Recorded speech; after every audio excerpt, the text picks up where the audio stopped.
Broadcasting live from a retail French nerd's kitchen, it's Banzai's Top 5!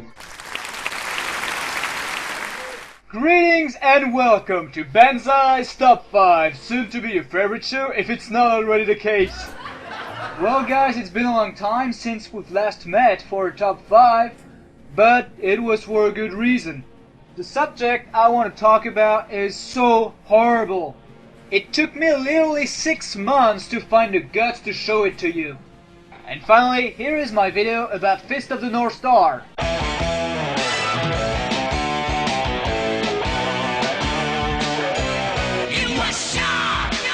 But wait, not the anime. This one's great. Oh no, I'm talking about the live action movie. Dear God, have mercy.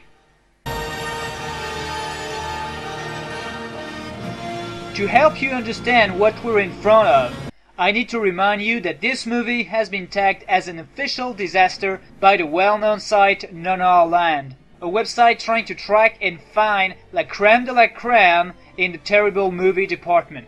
But as a fan of the original manga and anime, you have to see it, right? Well, that will be your curse, I tell you that. You'll cry! You'll scream! You'll beg this movie to stop, and yet you'll force yourself to suffer through that. At least once. Just for the sake of curiosity, kinda like sodomy. I mean White Castle. So let's start right away this top 5 stupidest moment of the North Star live action movie. Or, as we say in French, Ken le survivant. Okay, so first off, there is no reason to make a live action about Fist of the North Star for plenty of reasons. But the biggest is that the manga was already inspired a ton by Mad Max Volume 2, an actual movie. So why make a movie based off a manga based off a movie? Well, apparently to piss you off! For those of you who don't know what this is about, well, to make it short, Ken is Jesus doing kung fu. Shin stole his girlfriend and tries to take over the world. Nope, I won't do it. After a fight, Ken is left as dead, but actually is still alive and is going to take his revenge while helping the resistance. Well, but here it's more like 20 people in a garbage can. So now I can introduce you to number 5, the Tectonic Dance. Alright, it's not just a sequence, it's more to show you how bad they emulated the kung fu style of the main character. Alright, so in the anime, this is what Ken looks like when he's pissed off. Now, let's see what it looks like in the movie.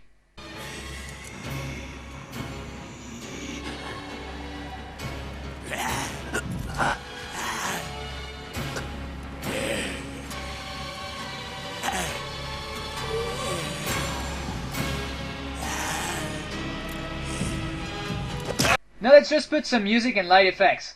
And your shit breaks.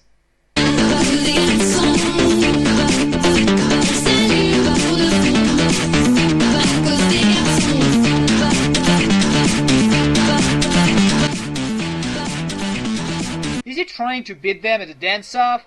What the fuck? And of course, if it wasn't enough one time, you'll have it twice. Just like sex with me. Yeah, sex with me. Number 4. The bad guys attacking the village. Oh wow, this is like one of the exposition scene, and it surely sets the tone for the movie. These bad guys are the most convincing baddies ever.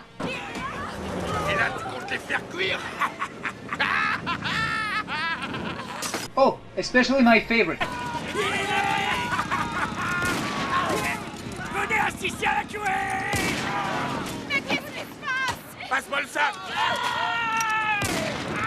Wow!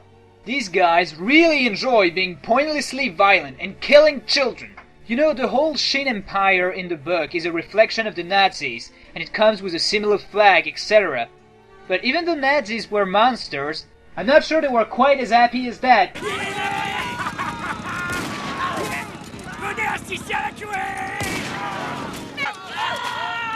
Ah, these baddies. It seems that killing is really funnier than watching the Animaniacs for them. Oh, and don't get captured. Ever. Or they will torture you. Dis-nous ce que tu sais, ou je vais te tuer. Alors tu vas mourir dans cette cage. Oh yes, they will. Number 3. This movie blows rocks, but Kenshiro crushes them with his bare hands. Yes, ladies and gentlemen, Ken doesn't fuck around. With the sole pressure of his arms, he crushes rocks. And yet, when he tries the same thing on that fat guy, well, the guys just can't breathe anymore. Whereas it should have just exploded. Think about it. But at that point of the movie, you've already given up all hopes.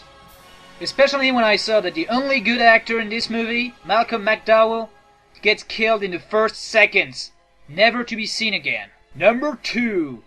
Alright, what everybody remembers as the most iconic scene in Hokuto no Ken, the fight against Z666. You know what I mean. The 100 punches attack. You know.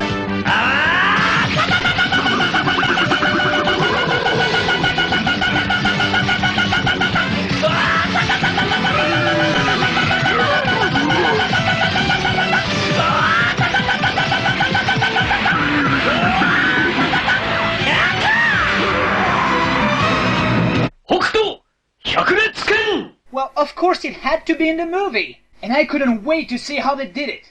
But the problem is that you can hardly call that a fight scene. Let's roll the clip.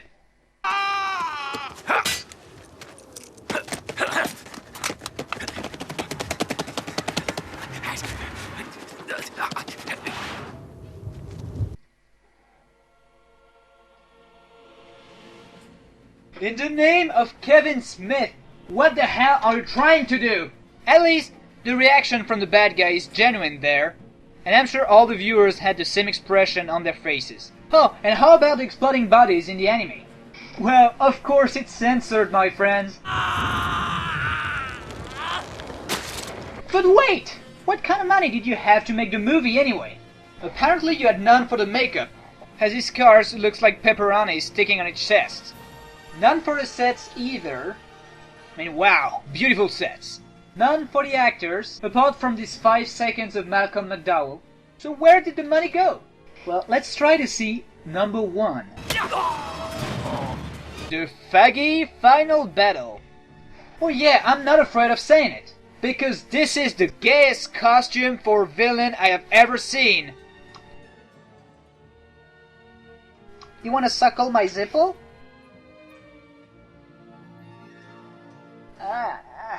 Oh my god, Costas Mandylor? Yeah, that's the name of the actor, by the way. How in hell did you put that costume on? I'm sure they paid you double to wear that, and that's where all the money went. So in the end, Ken and Shin fights to death, letting way for dozens of very uncomfortable images that even I, a French dude, can barely withstand.